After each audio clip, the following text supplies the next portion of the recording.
अस्सलाम वालेकुम and a very warm welcome. आप देख रहे हैं आज पाकिस्तान और हम थोड़े से आज गड़बड़ाए हुए हैं, दैट्स ऑल राइट। हाँ जी, अब आपसे बात करते हैं। आज है जी 3 दिसंबर और 3 दिसंबर को मनाया जाता है वर्ल्ड डिसेबिलिटीज़ डे, यानी वो लोग जिनकी ख़ास रिक्वायरमेंट्स हैं, अल्लाह ताला ने उनको हमारे लिए एक तोहफ़ा बनाकर भेजा है। बिकॉज़ यकीनन इनकी मुख्तलिफ भाई तुम हौसला कर लो एक कैमरे पे रहो। All right, let's begin with the fact कि आज 3 दिसंबर आज पूरी दुनिया में वर्ल्ड डिसेबिलिटीज़ डे मनाया जाता है। World disabilities day is particularly for people with special needs और हु लिव विद डिसेबिलिटीज़। मैंने आपको पहले भी कहा था कि इसके ऊपर जब हम प्रोग्राम कर रहे थे, I'd like to call them the people of determination, and this is a language that a lot of people around the world use. और मैंने हाल ही में जब मैं दुबई गई तो हर जगह इनको इसी नाम से पुकारा जाता है, बिकॉज़ आपके और मेरे लिए जो चीज़ें बड़ी कॉमन सेंसिकल है, हमारे लिए नॉर्मल है, हम शायद सोचते भी नहीं है उसके बारे में, लेकिन जब आप उसको जीते हैं, उसके साथ जब ज़िंदगी गुजारते हैं, आपको रियलाइज़ होता है कि these small things really matter. हमारे प्रोग्राम में अली तरीन आए थे। Ali does a brilliant project called dining in the dark, and this is again for people with blindness, कि अगर आपको नज़र ना आ रहा हो कि आप क्या खा रहे हैं, आप साथ बैठे हुए हैं, तो वो एहसास वो पूरा एक्सपीरियंस कैसा होता है। इसी तरह आपको बताते चलें कि एक्सेसिबिलिटी क्रिकेट इजाफ़ा की जा रही है, which is going to be on the 6th of December, यानी सैटरडे को सुबह 9:30 बजे से 5:30 बजे तक at the Aga Khan University Hospital का रिक्रिएशन ग्राउंड, जहाँ पे ब्लाइंड, डेफ और व्हील चेयर बाउंड लोगों की क्रिकेट खेली जाएगी। आपको ज़रूर एक्सपीरियंस करना चाहिए, because what it allows you to do is अपने जहन के जो हमारे दायरे हैं उनको हमें खोलने का मौका मिलता है। कल एक और बड़ी इंटरेस्टिंग रील मैंने देखी जिसके अंदर a parent of an autistic child वो ये बात कर रहे थे कि उनकी रोज़ाना की ज़िंदगी कैसे होती है। जब वो अपने बच्चे को लेके किसी पब्लिक प्लेस में जाते हैं, बच्चे का ट्रिगर हो जाना, बच्चे का शोर मचाना, हाथ पांव मारना, ये नॉर्मल है, बिकॉज़ नॉर्मल से मुराद है कि उसकी ये हकीकत है। लेकिन कभी कभार यकीनन ये एग्जॉस्टिंग भी होता है पेरेंट्स के लिए, ये उनके लिए एम्बैरसमेंट का बायस भी बनता है। और उस वक्त हमारे यानी ऑन लुकर्स के, सोसाइटी के जो रिएक्शंस हैं वो या तो इस इंसान को हौसला दे सकती हैं या उसको मुकम्मल तौर पे तोड़ सकती हैं। यहाँ पे जब हम बात करते हैं पीपल ऑफ डिटर्मिनेशन की, आई थिंक बहुत ज़्यादा डिटर्मिनेशन, हौसला और जिसको कहना चाहिए सलाहियत चाहिए होती है, अंडरस्टैंडिंग चाहिए होती है for people who live with people with disabilities, यानी उनका ख्याल रखने वाले, उनके केयर गिवर्स, उनके पेरेंट्स, उनके बहन भाई, क्योंकि उनकी ज़िंदगियों में भी एक बहुत बड़ा असर पड़ता है and their lives are very different. So make space for them, hold space for them. अगर कोई कभी बात करना चाहे, कंप्लेन करना चाहे, थोड़ा सा अपना दिल हल्का करना चाहे वो अ पर्सन विद डिसेबिलिटी हो या ओवर हो, तो उसको ये कह के शट अप कॉल ना दे दें कि सब्र करो, शुक्र करो, देखो खुदा तुमसे नाराज़ होगा अगर तुम ऐसी बातें करोगे, बल्कि उसके जज्बात को, एहसासात को समझने की कोशिश कीजिए। आगे बढ़ते हैं प्रोग्राम में, आपको बताते हैं कि AI यकीनन हमारे जो पीपल विद डिसेबिलिटीज़ की लाइफ को आसान बनाने के लिए टेक्नोलॉजी का इस्तेमाल किया जा रहा है। A lot of things actually allow them to communicate better, to express their feelings better. कुछ चीज़ें जो उनके लिए शायद ममनू थी या दायरे बने हुए थे, AI and technology allows these people to go forward. इनके दोस्त बन जाते हैं ये रोबोट्स, या उनके लिए वो काम कर देते हैं जो शायद अ पर्सन विद डिसेबिलिटी खुद नहीं कर सकता। इसके अलावा बहुत सारे जो पब्लिक महकमे हैं, जो कागजात, दस्तावेज़ात से रिलेटेड काम है, उनको भी आसान और सहल बनाया जा रहा है ताकि हर इंसान independently, whether it's a person without any disability और विद एनी डिसेबिलिटी, वो ये काम आराम से कर सके। लेकिन इसके साथ साथ AI का हमारी ज़िंदगी और हमारे इमोशंस और सब कुछ हमारे बारे में जानना हमारे लिए क्या नुकसानात लेके आ सकता है। Where is that balance? कई दफ़ा हमने इस मौजू को अपने प्रोग्राम में उठाया है कि लोग इमोशनल बाउंसिंग बोर्ड के तौर पे, मेडिकल एडवाइस के तौर पे, लीगल एडवाइस के तौर पे हर चीज़ के लिए चैट GPT और AI का इस्तेमाल कर रहे हैं।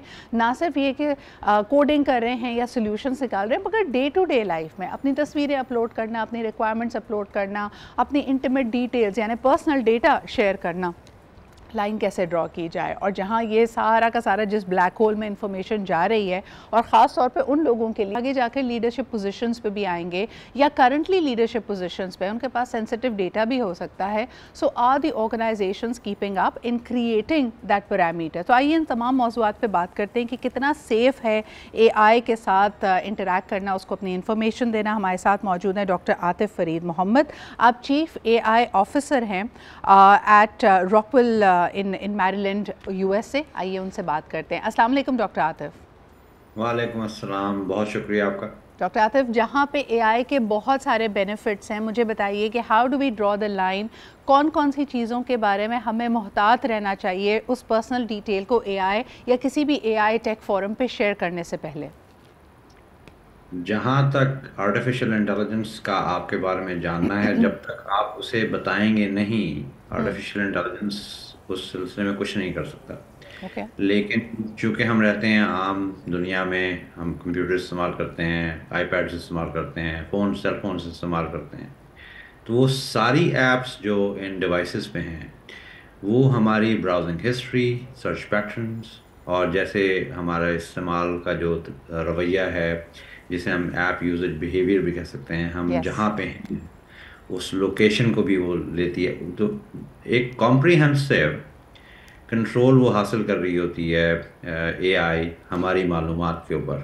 तो वहाँ हम लाइन कैसे ड्रॉ कर सकते हैं? हमें मोहतात रहना इंतहाई ज़रूरी है अपने बारे में या अपने किसी प्यारे के बारे में बात करते हुए. अभी आपने डिसेबिलिटी का जिक्र किया, हमें ना तस्वीर उस पर डालनी चाहिए ChatGPT पे. मेरा ख़ुद ताल्लुक़ ChatGPT से रहा है सन 2016 से 2018 तक, और वहाँ से मैंने उन्हें खुदा हाफ़िज़ इसलिए कहा था कि they were about to interfere in every one's lives by getting the information through the public data जो अवेलेबल है इस पे वर्ल्ड वाइड वेब पे. तो जहाँ तक आप मुझसे पूछती हैं, being a chief artificial intelligence officer और चीफ इंफॉर्मेशन सिक्योरिटी ऑफिसर, मैं हर एक को ये मशवरा देता हूँ कि अगर आप इस्तेमाल करना चाहते हैं आर्टिफिशियल इंटेलिजेंस, तो आप उससे सवाल कर सकते हैं, उसे अपने बारे में ज़्यादा इल्म देने की ज़रूरत नहीं है. ठीक है. अच्छा मुझे डॉक्टर आतिफ एक सवाल आपसे करना है. जो हमारे पास छोटे छोटे सवालात ऑलरेडी आए हैं, आपने ऐप यूजेज बिहेवियर का जिक्र किया. For a number of apps आपको अपनी एज वेरीफाई करनी पड़ती है. They are meant for adults और for non people. Payment gateways अब उसमें जम हुए हुए हैं, so obviously a lot of these apps allow you to transact as well.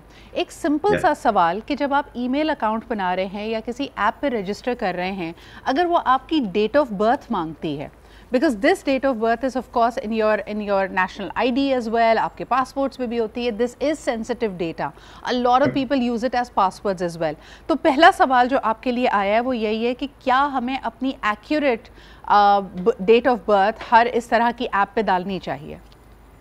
बिल्कुल भी नहीं, सिवाय इसके कि वो सरकारी ऐप हो जी, या बैंक हो या आपका स्कूल हो, यूनिवर्सिटी हो. उसके अलावा सवाल ही पैदा नहीं होता आपको अपनी तारीख़ पैदाइश बताने का. ऐसी कोई भी ऐप जब आपके सामने आए और उस पे गवर्नमेंटल या एजुकेशनल इंस्टीट्यूशन या फाइनेंशियल इंस्टीट्यूशन नहीं है जिससे आप बराह रास्त मामलात करते हैं आम ज़िंदगी के, बिल्कुल नहीं डालनी चाहिए. बिल्कुल सही. अच्छा, आम तौर पे लोग अपने जो खुशखबरी होती है, मिसाल के तौर पे जी मेरा शनाख्ती कार्ड बन गया, या मुझे कोई ऑर्गेनाइज़र कॉल कर रहा है और कह रहा है कि जी आपकी मुझे ट्रैवल टिकट्स बुक करनी है, तो आप अपनी पासपोर्ट की कॉपी भेजते हैं. ये बड़ा आम हमारे यहाँ है कि ट्रैवल एजेंट आपकी सहूलत के लिए आपको कहते हैं कि शनाख्ती कार्ड और पासपोर्ट की तस्वीर लेके मुझे व्हाट्सएप कर दीजिए या फिर शनाख्ती कार्ड का नंबर शेयर कर दीजिए. क्या ऐसा करना ख़तरे से खाली है? क्या ऐसा करना आपके लिए मुश्किलात का बायस बन सकता है आगे जाके? बिल्कुल बन सकता है, क्योंकि मुझे और आपको जो कोई राब्ता कर रहा है बाहर से, जी, सिवाय इसके कि हमने उसे कहा हो कि जी हमें आपसे ये वाला मामला तय करना है, जी, और हम उस शख्स को ज़ाती हैसियत में जानते हों, तब तो हम ये मालूमात उन्हें दे सकते हैं.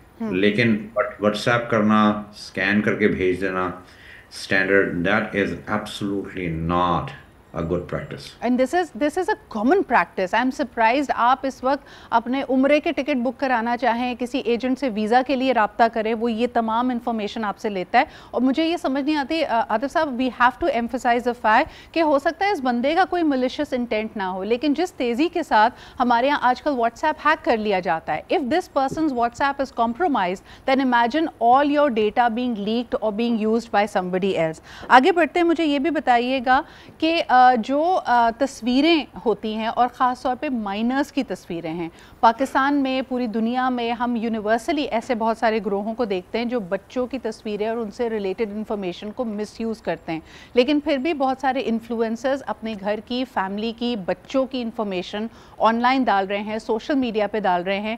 اس کے بارے میں آپ کیا کہیں گے؟ انتہائی حساس بات آپ نے کی ہے. بنیادی طور پہ جب ہم اپنی ذاتی بات کسی جاننے والے سے مشترک یا شیئر کرتے ہیں تو وہ سمجھ میں آتی ہے، جی لیکن using the electronic media putting your own home pictures, whether it's TikTok or some Instagram or something like that, I would strongly suggest not to use without prior consent. Prior consent کا مطلب ہے آپ نے باضابطہ طور پہ naan disclosure sign کیا ہوا ہو کسی سے، چاہے وہ آپ کا خاندانی اس سے رشتہ داری ہو یا نہ ہو. بغیر اس تمام چیزوں کے آپ بالکل بھی اپنے بچوں کی یا اپنے جو گھر میں مائنرز ہیں یا گھر کی آس پاس کی تصویریں chat G P T in specific اور اس طرح کے جو جیمنائی وغیرہ ہیں اس پہ بالکل نہ شیئر کریں، کیونکہ اب فیس بک بھی ہیک ہو جاتا ہے بائی دا وے. بالکل صحیح. عاطف صاحب ایک آخری سوال کرنا چاہوں گی. ویسے تو جب ہم سیکیورٹی کی بات کرتے ہیں، کلاؤڈ سیکیورٹی کی بات کرتے ہیں، گوگل یا ایسا کوئی بھی فورم اس کے اوپر ملینز آف ڈالرز خرچ کرتا ہے اور ہمیں بتایا جاتا ہے کہ ہماری اپنی کلاؤڈ سیکیورٹی سے یا کسی انٹرپرائز کی کلاؤڈ سیکیورٹی سے یہ بہت زیادہ سیکیور فورمز ہیں. اس وقت لوگ اپنے ڈاکیومنٹ سے لے کے ایکسل شیٹس تک، یہاں تک کہ اپنی ہزاروں لاکھوں جو تصویروں کا جی بی میں ڈیٹا ہے وہ بھی کلاؤڈ پہ اسٹور کیے ہوئے ہیں. They are actually buying and paying Google for this space. یہ کتنا سیف ہے، اس کے بارے میں بھی بتائیے. As long as we have multi-factor authentications on, یعنی دوہری ہمیں حفاظت ملے ان آرگنائزیشنس کی طرف سے تو وہ سمجھ میں آتی ہے بات. Multi-factor authentication allows us to safeguard our information in these apps, in these service provisions. اور جہاں تک اگر آپ استعمال کرنا چاہتے ہیں گوگل کلاؤڈ یا مائکروسافٹ کی ون ڈرائیو، اسکائی ڈرائیو ہے یا اے ڈبلیو ایس ہے، multi factor authentication number 1. Number 2، آپ اس کے اندر اس تمام جو آپ نے مواد ڈالا ہے اس کو ڈبل سیکیور بھی کر سکتے ہیں. بالکل صحیح. اچھا، لاسٹ کویسچن، چھوٹا سا سوال ہے. What do we do with our old devices? اور یہ میرا ہمیشہ سے سوال رہتا ہے لوگوں سے، بیکاز کئی دفعہ ایسے واقعات سامنے آئے ہیں کہ آپ فیکٹری ڈیفالٹ سیٹنگس پہ بھی اپنے ڈیوائس کو اگر کر لیتے ہیں تب بھی اس کے اندر انفارمیشن آپ کا ڈیٹا رہتا ہے جس کو پھر لوگ ایکسٹریکٹ کر سکتے ہیں. تو ہم جب اپنے فون کو اپ گریڈ کریں، اپنی ٹیبلٹ کو اپ گریڈ کریں یا پھر اپنے لیپ ٹاپ کو کسی کو دینا ہو اور خود مہنگی مشین کی طرف جا رہے ہوں، زیادہ ایفیشینٹ مشین کی طرف جا رہے ہوں، what do we do with our old devices doctor صاحب؟ جو میں کرتا ہوں آپ کو بتا دیتا ہوں. جی، اگر میں نے اپنا لیپ ٹاپ کسی کو دینا تو میں اس میں سے اس کی اپنی ہارڈ ڈرائیو ایکسٹریکٹ کر لیتا ہوں، نکال لیتا ہوں. اوکے، لیجیے اب رینڈم ایکسیس میموری جس کے اندر ہم کام کر رہے ہوتے ہیں اس میں ڈیٹا نہیں ہوتا، آپ کی فزیکل ڈرائیو میں ہوتا ہے. میرے گھر میں کم سے کم بھی 100 سے زیادہ ڈیوائسز ایسی پڑی ہوئی ہیں جو ایک جگہ پہ لاکڈ ہیں. اوکے، جس کی چابی صرف میرے پاس ہے. بالکل صحیح. وہ اگر آپ وہ نکال لیتے ہیں اس کی اور جو فون ہے وہ بالکل بھی میں سجیسٹ نہیں کروں گا کہ آپ اسے اگر اپ گریڈ کروانا جا رہے ہیں تو اپنا فون پرانا وہ دے دیں. تو کیا کریں پھر اس فون کا؟ یعنی لوگ تو ہر سال فون بدل رہے ہوتے ہیں، تو پرانے فون کا کیا کریں پھر ڈاکٹر عاطف؟ پرانے فون آپ کے پاس اسٹیک ہوتے رہیں گے جس طرح ہارڈ ڈرائیو ہے، کیونکہ phone by itself is a hard drive. Okay okay, got it. So آپ اس کے اندر سے کیونکہ ہارڈ ڈرائیو ایکسٹریکٹ نہیں کر سکتے، آپ کا مشورہ بالکل یہی ہے. اور کئی دفعہ لوگ ڈسٹروائے کرتے ہیں اپنے فون کو، یعنی اگر ان کے پاس جگہ نہیں رہتی اور ان کو لگتا ہے کہ ایسی کوئی انفارمیشن اس فون کے اندر نہیں ہے، so they would rather break it with a hammer then give it to someone. Thank you. That's the easiest way to destroy the evidence which you already have backed up in your new device. Okay okay. اول تو میری طرح کریں نا، 2014 کا phone چل رہا ہے جی، اس سے فرق نہیں پڑتا، فون کو اپ گریڈ کرنے سے کوئی فرق نہیں پڑتا. अच्छा, यानी आपने कहा कि उसको तोड़ने से भी कोई फ़र्क नहीं पड़ता, बेहतर ये है कि उसको अपने पास रखें, लॉक एंड की में रखें. That is why sustainable use of devices is also important. इस बात की शोशा में ना रहें कि नया मॉडल आ गया है तो फौरी तौर पे अपग्रेड करना है. Please use your devices responsibly and efficiency के साथ, और ख़ास तौर पे उसको सस्टेनेबल रखें. बहुत शुक्रिया doctor Atif for once again telling us these important tips. इसके अलावा एक और ट्रेंड जो आजकल है, जिसको जेन जी ने बड़ा फैशनेबल बना दिया है, इस thrifting, and it is about purchasing pre loved things. एक ज़माना था हम इसको शेमफुल समझते थे, गिल्टी समझते थे. हमारे बुजुर्गों ने तो इसके लिए नाम भी बड़े अजीब अजीब से रखे हुए थे, जी दूसरे की उतरन पहन ली है, एट्सेट्रा.